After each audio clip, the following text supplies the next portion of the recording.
لیکن اس کے بعد ان کی تاریخ میں ایک دور وہ آیا جب حضرت مسیح علیہ السلام ان میں مبعوث کیے گئے۔ یہ 1400 سالہ تاریخ کا کلائمیکس ہے یہود کی۔ جب کتاب انہیں دی گئی تھی تورات حضرت موسیٰ کے ذریعے، وہ 1400 قبل مسیح کا واقعہ ہے۔ اس وقت سے لے کر اللہ کا وہ فضل ان پر ہوا کہ کوئی ایک لمحہ ایسا نہیں آیا 1400 برس میں کہ ان کے ہاں کوئی نہ کوئی نبی موجود نہ۔ یہ تار ٹوٹا ہی نہیں، 2 سے شروع ہوا، موسیٰ ہارون علیہ السلام، اور 1400 برس کے بعد پھر آخری 2 ہیں، عیسیٰ اور یحییٰ علیہ السلام، یوں سمجھ لیجئے۔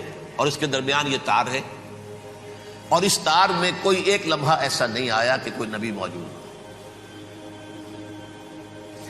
اس میں اتار چڑھاؤ بہت سے آئے ہیں، اس کا وہ میرا موضوع نہیں ہے اس وقت۔ قبل مسیح کی تاریخ جو ہے وہ میرا موضوع نہیں ہے۔ قرآن مجید میں سورہ بنی اسرائیل کے پہلے رکوع میں اس کا تذکرہ موجود ہے۔ وَقَضَيْنَا إِلَىٰ بَنِي إِسْرَائِيلَ فِي الْكِتَابِ لَتُفْسِدُنَّ فِي الْأَرْضِ مَرَّتَيْنِ وَلَتَعْلُنَّ عُلُوًّا كَبِيرًا، 2 مرتبہ ان پر عذاب کے کوڑے برسے، پہلے اشوریوں کے ذریعے سے جو شامی تھے، سیرینز اشوری کہلاتے ہیں، پھر بابلیوں کے ذریعے سے یعنی عراقیوں کے ذریعے سے، بیبیلونیا نام تھا عراق کا پہلے، ان پر بہت بڑی بڑی تباہیاں آئیں، اللہ تعالیٰ کی طرف سے عذاب آئے۔ اس کے بعد پھر دوسرے دور میں دوسرا اقتدار کا دور آیا، خربستیاں بڑھ گئیں، تو پہلے گریکس کے ذریعے سے، یونانیوں کے ذریعے سے، اور پھر رومیوں کے ذریعے سے پسوایا گیا۔ یہ دور گزر چکے تھے ان پر، 2 عروج کے دور اور 2 زوال کے دور۔ میری چھوٹی سی کتاب ہے تنظیم اسلامی کا تاریخی پس منظر، 6-7 روپے کی ہوگی، اس کو آپ دیکھیں گے تو اس میں اس کا پورا نقشہ آپ کو مل جائے گا۔ ویسے تو یہ کہ میری جو ذرا بڑی کتاب ہے سابقہ اور موجودہ مسلمان امتوں کا ماضی، حال اور مستقبل، اس میں میں نے ان معاملات پر بڑی تفصیل سے بحث کی۔ بہرحال یہ جو دور تھا ان کا 1400 سالہ، وہ اونچ نیچ سے ہوتا ہوا جب آیا ہے حضرت مسیح کی بعثت پر، تو ان کی شرارت کی انتہا یہ ہو گئی کہ اللہ تعالیٰ نے مسیح کو رسول بنا کر بھیجا، رسولاً الی بنی اسرائیل۔ حضرت موسیٰ اور حضرت عیسیٰ کے درمیان رسول کوئی نہیں ہے، سب نبی ہیں۔ حضرت موسیٰ رسول تھے اور حضرت عیسیٰ رسول ہیں، درمیان میں داؤد ہو، سلیمان ہو، یشعیاہ ہو، زکریا ہو، یہ سب نبی ہیں، یحییٰ نبی ہے، رسول نہیں ہے۔ لہذا وہ شہید کر دیے گئے، رسول شہید نہیں ہو سکتا، قتل نہیں ہو سکتا۔ لیکن عیسیٰ اور موسیٰ کے درمیان 1400 برس ان کے جو ہیں، اس کا کلائمیکس ہے حضرت مسیح علیہ السلام کی بعثت، اور حضرت مسیح علیہ السلام کو جسے اللہ نے اپنی روح قرار دیا، روح منہ، کلمتہ القاہا الی مریم، اللہ کا کلمہ، عظیم ترین معجزات۔ انہوں نے کیا کہا؟ یہ ولد الزنا ہے، حرام زادہ ہے، معاذ اللہ، نقل کفر نہ باشد، یہ جادوگر ہے، یہ مرتد ہے، یہ واجب القتل۔ اصل حکومت اس وقت رومیوں کی تھی حکومت، لیکن انہوں نے انہیں آٹونومی دے رکھی تھی، اپنے مذہبی معاملات تم خود طے کر سکتے ہو۔ تو کائفاس جو اس وقت کا ان کا ہیڈ ربائی تھا سب سے بڑا، اس کی عدالت نے فیصلہ کیا مسیح کو سولی چڑھا دیا جائے۔ پائلیٹس پونٹس، اس کے پاس ان کی ازداج پہنچ گئی، یہ ہمارا مجرم ہے مذہبی، یہ مرتد ہے، یہ کافر ہے، یہ جادوگر ہے، یہ واجب القتل ہے، اسے قتل کرو، سولی چڑھا دو۔ خیر وہ لمبی بات ہو جائے گی، اس نے تو اپنے ہاتھ دھوئے کہ صاحب ہمارے پاس کوئی جرم نہیں ہے اس کے خلاف، تم کہتے تو ٹھیک ہے، سولی چڑھا دیتے۔ یہ دوسری بات ہے کہ اللہ نے حضرت مسیح کو اٹھا لیا آسمان پر، ان کی جگہ وہ شخص سولی چڑھا جس نے غداری کر کے گرفتار کروایا تھا، جوڈاس اسکیریوٹ، اس کی شکل اللہ نے بدل دی حضرت مسیح کی سی، اور حضرت مسیح کو فرشتے اٹھا کے اوپر لے گئے، وہ زندہ آسمان پر اٹھا لیے گئے۔ اور یہ ساری تفاصیل نہ قرآن میں ہے نہ حدیث میں ہے، یہ انجیل میں ہے۔ لیکن انجیل کون سی؟ برنباس کی انجیل، gospel of the Lord according to Saint Barnabas. یہ حواریین مسیح میں سے تھے، لیکن عیسائی ان کو تسلیم نہیں کرتے، ان کی بائبل کو صحیح نہیں مانتے، کینونیکل نہیں مانتے۔ 100 انجیلیں تھیں، 104 تھیں، جن میں سے 4 چنی ہیں انہوں نے، یہ بتی اور جان اور مرقس مارکس، یہ ہے تو یہ 4 انجیلیں ہیں، انہوں نے تسلیم کی کہ یہ کینونیکلز ہیں، یہ تو ہیں حقیقی، باقی جو ہیں 100 اس کو وہ تسلیم نہیں کرتے۔ ان میں سے ایک ہے یہ برنباس، اس میں یہ تفصیل ہے کہ اللہ تعالیٰ نے اس شخص کی، جیوڈاس کی، جیوڈاس اس کو انگریزی میں کہتے ہیں، اس کی شکل بدل دی حضرت مسیح کی سی، وہ گرفتار ہوا، وہ سولی چڑھا۔ وہ غدار تھا، غداری کی سزا اسے ملنی تھی، وہ مل گئی۔ حضرت مسیح کو فرشتے 4 اٹھ رہے ہیں، جس کوٹھڑی میں حضرت مسیح مقیم تھے، ایک باغ کے اندر روپوش تھے، اس کی چھت پھٹی ہے، 4 فرشتے آئے ہیں، حضرت مسیح کو اٹھا کر لے گئے ہیں، چھت برابر ہو گئی ہے، اس کے بعد وہ شخص پکڑا گیا۔ بہرحال حضرت مسیح کو اللہ نے اٹھا لیا آسمان۔ لیکن وہ دن ہے کہ اس قوم کو اب مغضوب علیہم قرار دے دیا۔ نوٹ کر لیجئے، اصل میں تو ہونا یہ چاہیے تھا کہ رسول کی جان کے در پہ جب کوئی امت ہو جاتی تھی تو اللہ کا قاعدہ یہ تھا کہ اس امت کو نسیہ منسیہ کر دیا جائے۔ حضرت نوح کی قوم کو ختم کیا یا نہیں؟ حضرت ہود کی نگاہوں کے سامنے قوم عاد برباد کی گئی یا نہیں؟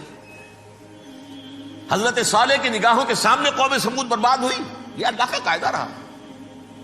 سدوم اور عمورہ کی بستیاں حضرت لوط علیہ السلام جہاں بھیجے گئے، مدین کا علاقہ جہاں حضرت شعیب بھیجے گئے، اہل فرعون جن کی طرف موسیٰ کو بھیجا گیا، سب ہلاک کر دیے گئے۔ کیونکہ رسولوں کے بارے میں اللہ کا، نبیوں کے بارے میں یہ بات نہیں ہے۔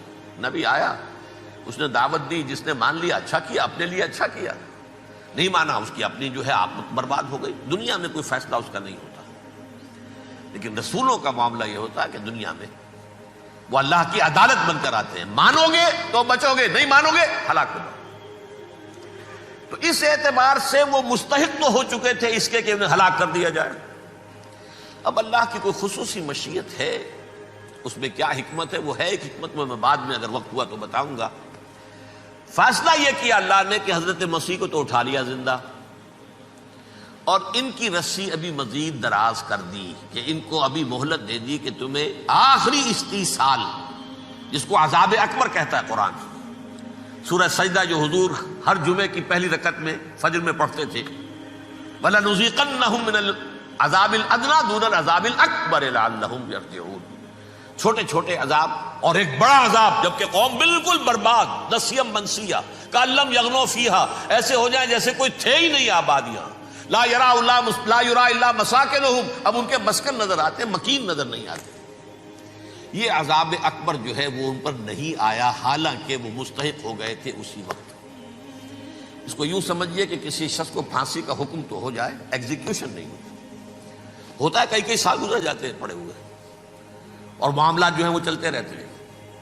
یہ معاملہ ہوا اس کے ساتھ، ورنہ یہ مستحق ہو چکے تھے آخری بربادی تباہی کے، عذاب استیصال، جڑ سے کاٹ دینے والا عذاب، وہ آ سکتا تھا ان پر اسی وقت، لیکن اللہ نے ان کی مہلت دراز کی ہے۔ لیکن اس کے بعد اللہ نے ان کو ایک اور موقع دیا۔ 600 برس بعد حضرت مسیح کے محمد الرسول اللہ صلی اللہ علیہ وسلم کی بعثت ہوئی، اور یہ میں سمجھتا ہوں کہ اس قوم پر اللہ کا اتنا بڑا فضل تھا، اتنا بڑا فضل تھا، اتنا بڑا فضل تھا۔ اب پھر ایک موقع دیا، عسیٰ ربکم ان یرحمکم وان عدتم عدنا، دیکھو اب بھی تمہیں ہم ایک موقع دے رہے ہیں، تمہارا رب تمہارے اوپر اب بھی فضل کرنے کو تیار ہے، رحم فرمانے کو تیار ہے۔ ان ھذا القرآن یہدی للتی ہی اقوم، اس قرآن کے سائے میں آ جاؤ، یہ شاہدرا ہے ہدایت میں آنے کا، اس میں داخل ہو جاؤ، محمد کی تصدیق کرو صلی اللہ علیہ وسلم، دامن محمدی میں آ جاؤ، اب بھی ہم تمہارے گناہ بخش دیں۔ لیکن نہیں، اس قوم نے حضرت محمد صلی اللہ علیہ وسلم کی دشمنی کی کمر کس لی، اور اب یوں سمجھیے اس تاریخ سے لے کر آج تک یہ گٹھ جوڑ ہے۔ ظاہر بات ہے کہ ابلیس کا بھی اصل دشمن اب کون ہے، یا ہدف کون ہے، ٹارگٹ کون ہے؟ جنہوں نے محمد کو نہیں مانا صلی اللہ، وہ تو ہے ہی جہنمی، ان پر کوئی اور محنت کرنے کی ضرورت کیا ہے؟ سمجھ رہے میری بات؟ حضور کی بعثت کے بعد جنہیں حضور کو رد کر دیا، ان پر ایمان نہیں لائے، وہ کون ہے؟ کافر، وہ جہنمی ہے ہی ہے۔ لہذا اس کے اوپر کوئی محنت صرف کرنے کی ابلیس کو ضرورت نہیں، اس کا اصل ٹارگٹ امت محمد ہے صلی اللہ علیہ وسلم۔ وہ ساری نوع انسانی کی دشمنی اب آ کر مرکوز ہو گئی ہے امت محمد صلی اللہ علیہ وسلم کی دشمنی پر. اور اسی طرح یہود کا معاملہ، اگرچہ ویسے پوری نوع انسانی کے دشمن ہیں، انہیں حیوان سمجھتے، ان کی جان مال اپنے لیے مباح سمجھتے ہیں، جس طرح چاہے لوٹے کھسوٹے کھائے پیے انہیں، لیکن اب ان کی بھی دشمنی کا سب سے بڑا مرکز امت محمد. کیوں؟ وہی تکبر اور حسد، وہی بیماریاں. انہیں تکبر یہ ہو گیا تھا کہ 2000 سال سے یہ نبوت ہماری میراث، ہماری جاگیر. بنو اسرائیل کے اندر سینکڑوں نبی آئے، 3 کتابیں اللہ نے ہمیں عطا کی. یہ کہاں سے آ گیا محمد صلی اللہ علیہ وسلم؟ معاذ اللہ ثم معاذ اللہ. یہ امیین میں سے، یہ جنٹائلز میں سے، یہ گوئنز میں سے، یہ حقیر ان پڑھ. کہاں ہم، کہاں یہ نہیں تسلیم کریں گے. حالانکہ قرآن کہتا ہے یعرفونہ کما یعرفون ابناہم. ان کے علماء ایسے پہچانتے تھے حضور کو جیسے اپنے بیٹوں کو پہچانتے ہیں کہ یہ آخری نبی ہے. لیکن تکبر اور حسد کی آگ میں جل اٹھے. اب ان کے بھی دشمنی کس سے ہے؟ محمد اور امت محمد صلی اللہ علیہ وسلم. یہ گٹھ جوڑ ہے. اب دیکھیے، یہ ہے میری گفتگو کا اب تک کی گفتگو کا حاصل. یہ گٹھ جوڑ ایک غیر مرئی دنیا، انویزیبل دنیا کا ابلیس لعین اور جنات میں سے اس کے لشکری فوج.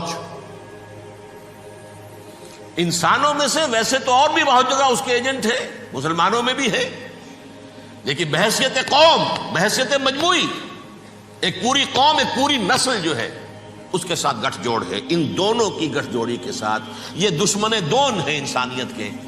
پہلا دشمن ابلیس لعین، عزازیل لعین، اور دوسرے دشمن یہود ملعون. چڑھ دے سورج ڈھل دے ویکھے، بجھے دیوے بل دے ویکھے، چڑھ دے سورج ڈھل دے ویکھے.